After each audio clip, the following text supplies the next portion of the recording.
And thanks for tuning in to Morning Live. Now, the subject of depression has thrust itself into the public discussion once again as it continues to imprison its victims and sometimes to the point of death.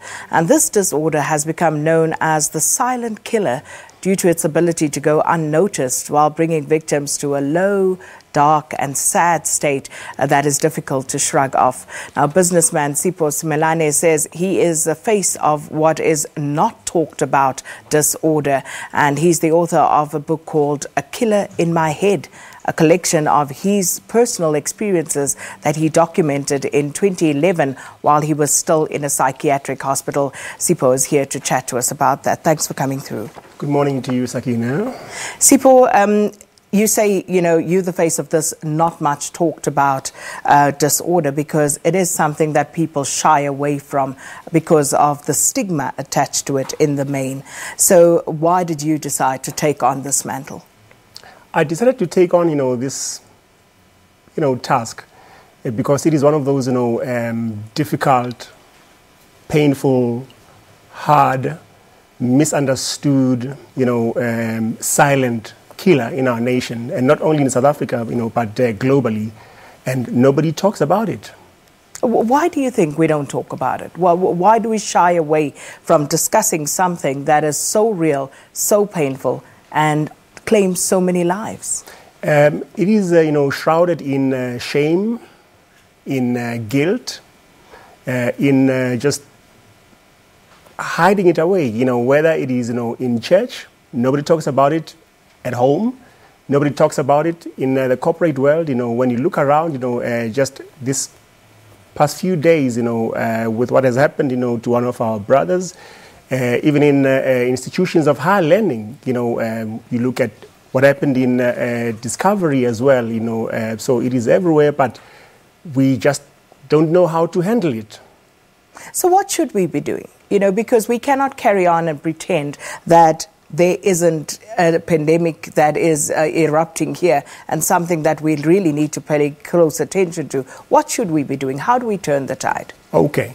The simplest thing, it is what we're doing now, the awareness, making sure that, those who are in power, will listen, changing the policy, making sure that, the president doesn't commission another commission on, this illness, but we need action. We need, the health minister, to come on board, to support, an organization like SADC, who are not getting any support. So it is awareness, it is talking about it, it is reading about it, educating ourselves about it as well.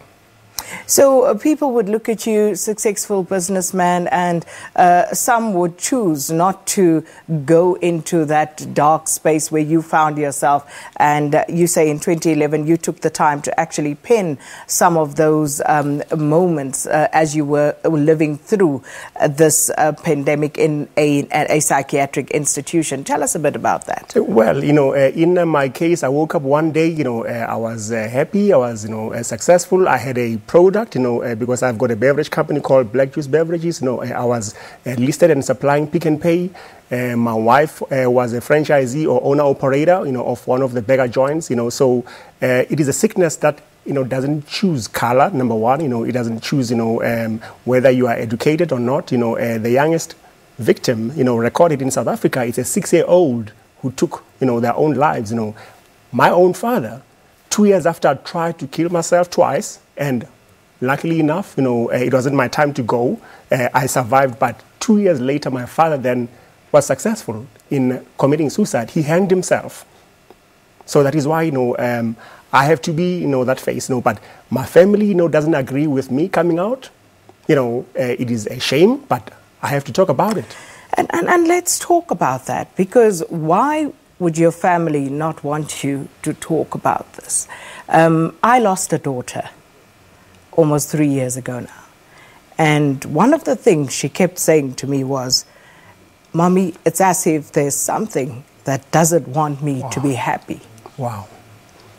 So my friend, Dr. Fundile Nyati, condolences, and in your loss, I don't know how to or what to say to you, because when my father, passed away, as a family, we sat down and it wasn't even a discussion. We said we will openly disclose that he hanged himself. So Fundile Nyati, says that this illness, it is when your body wants to live, but your brain wants to die. So it is that complex, but we don't listen to people, when they share their feelings. We don't know the signs. We don't know what to do then, with these people. Because yesterday, I got a message, from a lady who said, my uncle was a pastor for 10 years, and after 10 years, he just couldn't carry the burden anymore, and he hung himself. So even churches, don't know what to do with this. And the question is, how do we help others who find themselves in the depths of despair to work through this? And we're going to take a quick break. When we come back, we'll continue this conversation with Sipho Simelane.